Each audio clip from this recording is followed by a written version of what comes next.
Takeoff était l'un des jeunes rappeurs les plus prometteurs de l'industrie. Ses paroles étaient introspectives et il avait une voix unique qui le distinguait des autres rappeurs du milieu.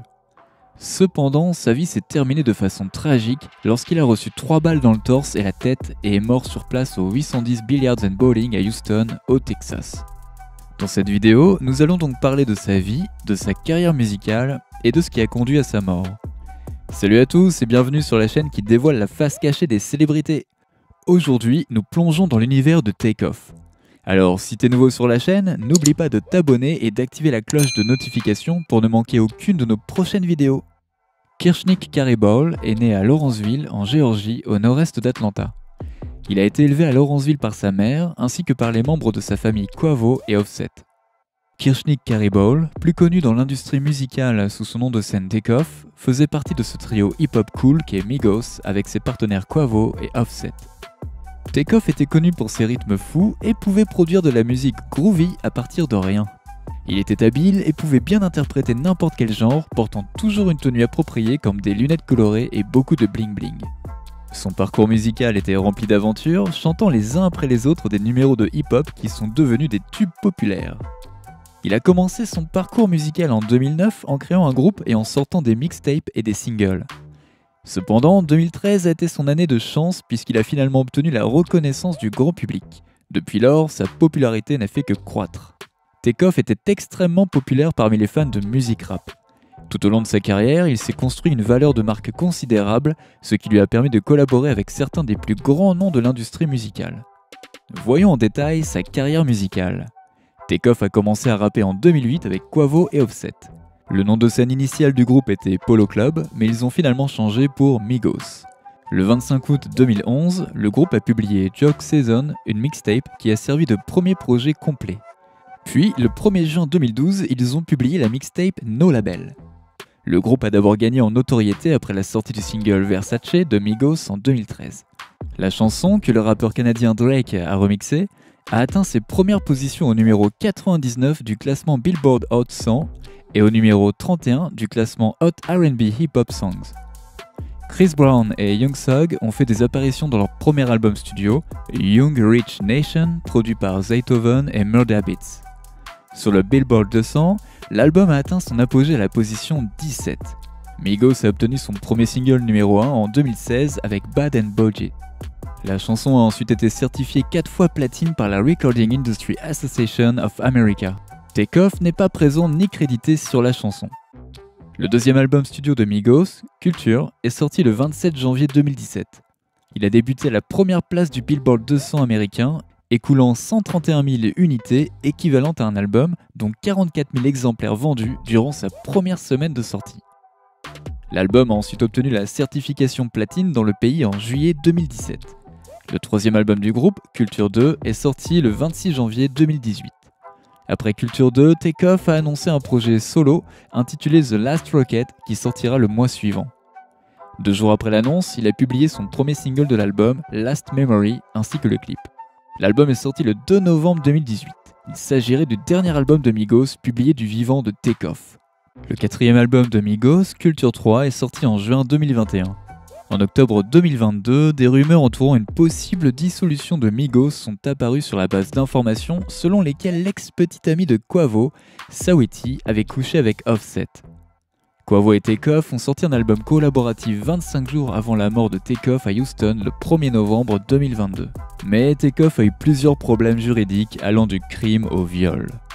Le 18 avril 2015, à la Georgia Southern University, Migos s'est produit pendant moins de 30 minutes avant de quitter la scène. Le groupe est monté sur scène près d'une heure et demie plus tard que l'heure prévue de leur set à 21 h. Bien que leur contrat de performance stipule une durée minimale de 45 minutes, le groupe n'a joué que 30 minutes. Dans le cadre du dispositif de sécurité du concert, le service de police de l'université, le service de police de Statesboro et le bureau du shérif du comté de Bullock ont tous senti une odeur de marijuana dans les camionnettes du groupe. En conséquence, les autorités judiciaires ont interrogé les conducteurs des camionnettes. Une enquête plus approfondie a conduit à l'arrestation du groupe de rap et de 12 de ses membres pour possession de marijuana et d'une autre substance contrôlée, possession d'une arme à feu dans une zone de sécurité scolaire, possession d'une arme à feu lors de la perpétration d'un crime et possession d'une arme à feu par un criminel ayant fait l'objet d'une condamnation pour crime. Takeoff, Quavo et 6 membres de leur entourage ont été libérés sous caution par le bureau du procureur du comté de Bullock, tandis qu'Offset et 6 autres personnes sont restées en détention. Migos a donc annoncé qu'ils reportaient leur Young Rich Nation Tour jusqu'en juillet. Les responsables de l'université ont d'abord cherché à mettre Migos en rupture de contrat en raison de leur arrivée tardive, de leurs prestations écourtées et de la possession de produits de contrebande sur la propriété de l'université. L'université a finalement payé la moitié des frais convenus. Le 5 août 2020, Takeoff a été désigné comme l'auteur d'un procès civil intenté par une femme victime de coups et blessures, agressions sexuelles, séquestration, violences de genre et ingérence dans les droits civils. En date du 2 avril 2021, il a été rapporté que le bureau du procureur de Los Angeles ne déposerait pas de charges criminelles contre Takeoff en raison de preuves insuffisantes. Qu'est-ce qui a conduit à sa mort? Takeoff a reçu 3 balles dans le torse et la tête. Il est mort sur place au 810 Billiard and Bowling à Houston, au Texas. Quavo, membre des Migos, était présent lors de la fusillade mais n'a pas été blessé, bien qu'il se serait évanoui après l'incident et aurait été transporté dans un véhicule. Takeoff et une quarantaine de personnes se sont rassemblées à l'extérieur du bowling après une fête privée avant qu'il ne soit abattu. Plus tôt dans la soirée, il avait publié une vidéo le montrant en train de faire le tour de Houston en voiture avec James Prince qui fêtait son anniversaire. Une altercation aurait éclaté après une partie de dés et aurait abouti à la fusillade mortelle. Sa maison de disques a déclaré que Takeoff avait été tué par un coup de feu perdu. Le chef de la police de Houston, Troy Finner, a déclaré qu'il ne pensait pas que Takeoff était la cible visée. Le département de la police de Houston a indiqué que 2 autres victimes ont été transportées dans des véhicules privés vers des hôpitaux. La victime a été déclarée morte à son arrivée à la suite d'une fusillade mortelle survenue à 2h40 du matin. Le département a ensuite clarifié « Nous attendons pour identifier la victime décédée que sa famille soit prévenue et que son identité ait été confirmée par l'Institut médico-légal du comté de Harris. » La police de Houston a par la suite confirmé la mort de Takeoff dans l'incident. 2 autres personnes, Joshua Wash Washington, 24 ans, un associé de Quavo, et une femme de 23 ans ont subi des blessures qui n'ont pas mis leur vie en danger pendant la fusillade. Le chef de la police, David Finner, déclare « J'ai reçu de nombreux appels de Houston et tout le monde a dit que Takeoff était un grand jeune homme, qu'il était pacifique et qu'il était un artiste fantastique. » Il ajoute ensuite que Takeoff était très respecté et non violent. « Je ne pense pas qu'il serait impliqué, dit-il.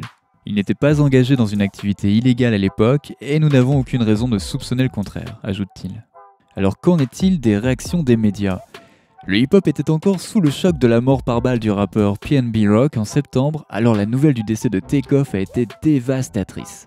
En mémoire de Takeoff et pour présenter leurs condoléances, des célébrités ont rendu hommage et posté des messages sur les réseaux sociaux mardi. Parmi les célébrités, citons Dave, Chris Eubank Jr., Ric Flair, Snoop Dogg, Mike Tyson, Designer, Ray Slimmerd, Almighty J, Lil Pump, Gucci Mane, Wiz Khalifa, Kid Cudi, Ja Rule, Kerry Hilson, The Game, Teyana Taylor, Rich the Kid, Cole Bennett, LeBron James et Beyoncé ont tous présenté leurs condoléances sur les réseaux sociaux. Jetons maintenant un coup d'œil aux commentaires de certaines des célébrités. Lorsque Gucci Mane a appris la nouvelle, il a posté sur Instagram « Cela m'a brisé le cœur, c'est affreux ».